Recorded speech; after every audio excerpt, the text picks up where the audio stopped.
Capítulo 21. Esa noche, a la luz tenue de un quinqué, logré localizar en mi mapa la última dirección de Rosalinda Fox. Arrodillada en la alfombra raída a los pies de la cama, volcada sobre el plano desplegado, solté un grito de satisfacción al aire. Allí estaba Tinley Street, en Mayfair, contenida en una cuadrícula de callecitas a un costado de Hyde Park. Esa era mi referencia, muy cerca del parque, decía ella en su última carta. No aclaró si se trataba de una propiedad de su familia o pagaba un alquiler en una propiedad ajena o se alojaba como invitada de alguien. Planteé una marca en el mapa, una cruz. Para mi satisfacción comprobé además que se encontraba en el camino entre The Boltons y la BBC. Lo primero que hice al despertar fue asomarme a la ventana para asegurarme de que la nieve no había vuelto.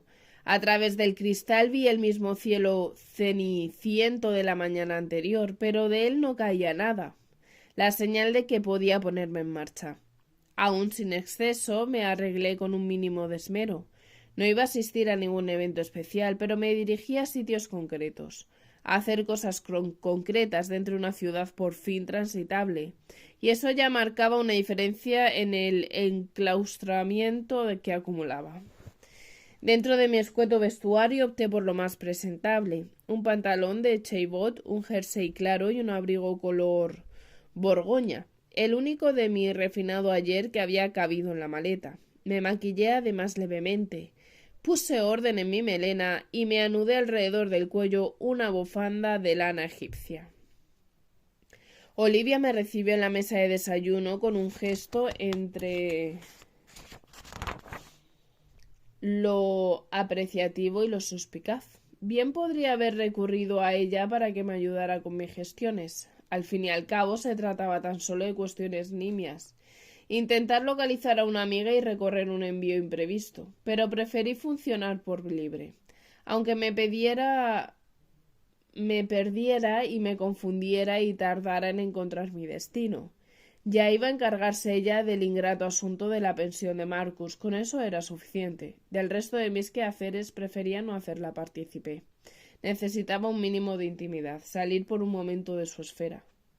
Era consciente de que ella realizaba a diario un esfuerzo por contenerse, y se mordía a menudo la lengua para no ofrecerme sus perceres y directrices. Aun así se notaba abiertamente que no aprobaba mucho de lo que yo hacía. No le agradaba que no dejara a Víctor la mayor parte del día en manos de Filipa y que lo cargara en mi cadera y me moviera con él así de cuarto en cuarto. No le agradaba que le hablara en español. No le gustaba que le diera chupachus de pan, que le dejara chupar chuscos de pan. No le parecía correcto que le permitiera gatear a su antojo sobre la alfombra frente a la chimenea. No aprobaba que no me cambiase de ropa para cenar. No aceptaba que tratara a Gertrude con mediana familiaridad. No le complacía que sus amigos hombres, cuando llegaban a casa, me miraban con aprobación de reojo. Y por encima de todo seguía sin asumir que quisiera llevarme a su nieto de Inglaterra. ¿No piensas ponerte sombrero? Recordé las sombreras que habían quedado en mi apartamento de Austrian Hospice, conteniendo aquellas hermosas creaciones en mis días de modista refinada. A pesar de su tono fingidamente inocuo, la pregunta estaba fuera de lugar. Ella sabía de sobra que más allá de una boina de lana no había podido traer ningún sombrero. Pragmatismo de posguerra, supongo, musitó volviendo la mirada al periódico. Sonreí con falso candor. Exacto. Podría haber buscado un taxi, pero preferí ir a pie. Me sobraba tiempo y Víctor no tenía problema durante mi ausencia. Con su buen carácter se llevaba bien con Filipa y hacía amigas tanto con Gertrude como con mi suegra. Además, cuanto más tarde regresara yo, más espacio le daría a ella para volcarse en él a su capricho. Hablándole en su lengua, dejando que su viejo perro lo lamiera, quizá fantaseando con el distinguido internado para chicos de buena cuna al que ella anhelaba que él asistiera. Salí con el mapa doblado en un bolsillo del camino, aunque apenas me hizo falta. El camino era largo, pero sin complejidades. Admirando en el entorno, recorrí la Old Brompton Road. Enlacé después con Brompton Road. Llegué al oratorio católico. Vi a la izquierda el majestuoso edificio de Victoria and Albert Museum. Pasé más adelante frente a los almacenes Harrods, que me moría por conocer. Pero no era el momento. Me limité a contemplar sus escaparates y opulentos y continué andando. Estaba ya en el exclusivo barrio de Knightsbridge. En breve llegué a Hyde Park Corner, donde el imponente arco de Wellington me indicó que debía subir Park Lane. Mi referencia era de Dockhurst. Me guié por aquel dato porque en la última de sus cartas Rosalinda mencionaba que solía frecuentarlo. Qué maravilloso resulta, decía, vivir justo al lado de uno de los más exclusivos hoteles de Londres. Ese era el ambiente que a ella le chiflaba para tomar el té o un cóctel. Por aquel establecimiento, sin yo saberlo, había pasado durante la guerra lo más pinturero del conflicto.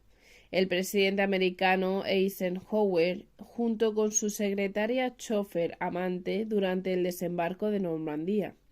El ministro de Exteriores británico, Lord Halifax, que ocupaba 8 habitaciones con su esposa mientras en paralelo encontraba tiempo para serle infiel en una suite con la espléndida Baba Metcalfe, que a su vez mantenía un idilio con el embajador de Mussolini. Todos aquellos egregios huéspedes, no obstante, me importaban bastante poco. Lo único que yo pretendía era dar con una amiga esquiva, aquella mujer que había marcado en gran manera mi devenir. Tentada por sus comentarios, decidí asomarme al lujoso vestíbulo. Apenas había dado unos pasos cuando un nudo me apretó la boca del estómago. En poco se parecía aquel lobby al del King David de Jerusalén. Ni sombra de decoración orientalista, ni rastro de clientes con vestimentas exóticas o camareros sudaneses. Solo rostros occidentales de piel clara y empleados ataviados con sobrios uniformes. Y aun así, algo similar flotaba en el aire de ese elegante espacio donde la gente fluía o negociaba, conspiraba o departía.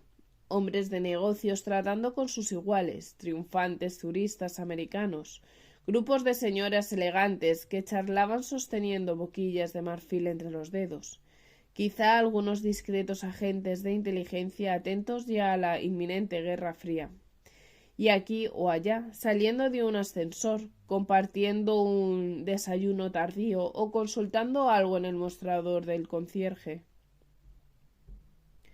Vi también varias parejas atractivas, airosas, mundanas, enamoradas sin duda, parejas como alguna vez fuimos Marcus y yo cuando la fortuna aún nos había previsto clavarnos una puñalada más sangrienta. Plantada en mitad del lobby, insignificante como un grano de arena del desierto palestino, lancé una larga mirada alrededor mientras intentaba tragarme el desasosiego. Ni allí había rastro de Rosalinda, ni a mí se me había perdido nada en ese sitio. Mejor irme cuanto antes. A la espalda del hotel, en efecto, encontré Tilden Street, corta y estrecha, tal como mostraba el mapa. El número 9 lo ocupaba un pequeño edificio victoriano de ladrillo con 3 alturas. No se trataba de una propiedad llamativa, pero sí distinguida, a juzgar por su localización y buen mantenimiento. Llamé y abrió una sirvienta con el rostro acalorado. Supuse que estaba realizando alguna tarea que requiriera vigor cuando le interrumpió el timbre. ¿Miss Rosalinda Fox? ¿Miss Rosalinda Power Fox? ¿Miss Peter Fox? A todas mis preguntas dijo no, moviendo la cabeza. Una presencia femenina surgió entonces desde dentro, con voz de mando. Me presenté a la señora de la casa. Me expliqué mientras ella me contemplaba con cierta suspicacia. Cuando venció sus cautelas, me hizo pasar a un salón decorado con exceso de drapeados, porcelanas y ornamentos. No llegué a conocer a su amiga la señora Fox, aclaró ofreciéndome asiento. Cuando nosotros volvimos, ella ya no estaba. Como tantos londineses, pasamos la guerra en el campo, en Sussex, en la casa de mis padres, los bombardeos, los niños, ya sabes, esas cosas. Se explayó con detalles innecesarios. Temí que me entretuviera más de la cuenta. Se apellidaba Tembler o Tembley o Tembluy. No lo capté del todo. Iba profusamente arreglada y llevaba el cabello rojizo recogido con unas elaboradas ondas en las sienes. Con mi sobrio pantalón de franela, mi jersey de lana clara y mi boina, debí de parecerle una insulsa pecata o una misionera. Mi esposo tramitió en su nombre el alquiler con Miss Fox para un año entero, pero ella decidió irse antes. No nos dio razón alguna, y tampoco dejó una dirección a la que enviarle su correspondencia. Le costó algo de trabajo levantarse, hundida como había quedado entre la abundancia de mullidos cojines. El pragmatismo de posguerra que mencionaba mi suegra desde luego no iba con su estilo. Se dirigió a un escritorio, abrió un cajón del lado izquierdo y sacó un paquete de cartas. ¿Le importaría hacerse cargo de ellas? Vacilé unos instantes, pero Miss Templer o Tembley o Tembluy no parecía dispuesta a aceptar un no por respuesta. Con su corto brazo tendido no retiró las 9 o 10 misivas de delante de mi cara, hasta que acepté el ofrecimiento. Al salir las repasé brevemente. 2 eran mías, una enviada desde el American Colony y otra desde el Austrian Hospice. 4 correspondían a personas diversas que yo desconocía, todas procedentes de direcciones inglesas. El remitente de las 3 restantes era Juan Luis Beikveder, con sobres sin membre oficial y matasellos de Madrid sobre las estampas de Franco. Imaginé que habían pasado por las manos de la implacable censura cuando comprobé que por un borde superior las 3 sobres estaban limpiamente abiertos. Volví a comprobar la casa antes de reemprender mi camino. ¿Dónde te has ido, Rosalinda? Musité dirigiéndome ilusamente a la fachada. No había nadie más a quien recurrir para saberlo, ni en Londres ni en ningún sitio. Callejeando fascinada por lo más elegante del barrio de Mayfair, llegué hasta la magnífica Regent Street, con sus montones de edificios formidables y arcadas de comercios, montones de autobuses rojos de 2 pisos echando humo negro, grandes almacenes, restaurantes y tea shops, montones de gente con aspecto urbano, contemporáneo, diligente. En esta parte de West End, casi milagrosamente libre de las cicatrices de los bombardeos, la ciudad se iba desplegando ante mí infinitamente más próspera, opulenta y hermosa que mi pobre Madrid. Ambas habían sido castigadas con dureza a lo largo de sus respectivas guerras, pero el impacto no era el mismo porque habían partido de líneas de salida muy distintas. Londres llevaba siglos siendo la capital del imperio más grande que jamás había visto la humanidad. Epicentro legendario del poder económico, político, cultural, tecnológico del mundo. El Madrid que yo dejé atrás, sin embargo, era otra cosa, popular, desastrado y compacto, con sus muchos pordioseros, sus tiendas modestas, su gente de luto y un escaso empaque. Un poblachón manchego, decían algunos con mala baba. Aun así, sola y desubicada como me encontraba yo en mitad de esa urbe extraña, súbitamente sentí una leve punzada de nostalgia. Crucé después Oxford Circus y en breve alcancé la BBC, un edificio art deco revestido en piedra con 6, 7, quizá 8 pisos sobre la fachada semicircular, con la escultura de un tipo barbudo y un niño desnudo sobre la entrada y una espiga antena en el tejado. A primera vista su arquitectura me recordó al Barclays Bank de Jerusalén, pero con unas dimensiones multiplicadas. Todo era actividad dentro con empleados, repartidores y visitantes en movimiento. Me acerqué a un mostrador. Ante la vaguedad de la información que aporté no fueron capaces de ayudarme, pero me dirigieron a otra estancia, y de allí a otro corredor, y de allí a una nueva oficina, y de allí vuelta a otro departamento, donde por último lograron darme respuesta. Oh, claro, el paquete es de Palestina, dijo con voz cantarina una joven de gafas con dientes de conejo. Ya estamos sobre aviso. Espera en el pasillo, si no importa. Fueron muchas las mujeres que vi a lo largo de mis idas y venidas por las entrañas del edificio.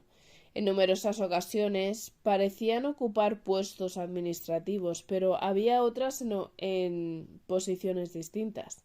La escasez de hombres durante la guerra había propiciado, al igual que en otros sectores, que la contratación de personal femenino llegara a ser abundante. Por todo el país las mujeres se transformaron en trabajadoras de fábricas, personal auxiliar, conductoras de autobuses y ambulancias. Dentro de la BBC, a las secretarias, telefonistas y locutoras de siempre se les sumaron montones de ingenieras de sonido, operadoras de transmisiones y otros puestos técnicos. Contemplé a algunas de ellas ir y venir mientras esperaba sentada en un banco contra la pared, hasta que la chica simpática asomó la cabeza como para comprobar que yo seguía en mi sitio. Tras verificarlo, se giró y dijo algo a alguien a su espalda. En apenas un par de segundos, ese alguien salió a buscarme. Era rubia, delgada, vestía con un severo 2 piezas azul marino que no ocultaba su buena planta. Tendría mi edad, quizá algo más que algo menos. ¿Señora Bonard? Tras su timbre educado percibí una leve aspereza y en su mirada una curiosidad profunda. Un mozo ha llevado su paquete hasta la puerta principal. Allí podría recogerlo. Sus ojos me recorrieron de arriba abajo con un descaro un tanto arrogante. Nada quedó sin pasar por su escrutinio: mi rostro, mi pelo, mi ropa, mis zapatos. Tengo entendido que ha llegado a Jerusalén hace poco. Nos manteníamos a un par de metros de distancia. Yo me había puesto de pie. Ella no se había aproximado más que lo justo. Así es. Tardó en replicarme, como si también estuviera evaluando mi acento. Disculpe mi curiosidad. Yo no tendría que estar aquí. Llevo otro departamento que nada tiene que ver con los envíos desde las colonias. A la vez que hablaba hizo un breve gesto, como indicando algún piso superior en el edificio, el lugar donde se asentaban sus responsabilidades, cualesquiera que fuesen. En reciprocidad a su desconcertante actitud, yo también la tasé con mis ojos entrenados en otros tiempos. Atractiva sin duda, con aspecto diligente. Llevaba el pelo por encima de los hombros, con ondas en las puntas. Tenía los ojos claros y los huesos de la cara estrechos. Pero hubo un error, añadió, y al reconocer el remitente del paquete recibido desde Palestina me avisaron asumiendo que yo era la destinataria. De inmediato, sin embargo, me di cuenta de que no iba dirigido a mí sino a otra mujer. Yo he podido resistir a la tentación de conocerla, y no he podido resistir la tentación de conocerla. Seguía sin acercarse cuando se identificó al fin. Soy Cora Shooter, esposa de Nicholas Shooter. Aún no sé por cuánto tiempo.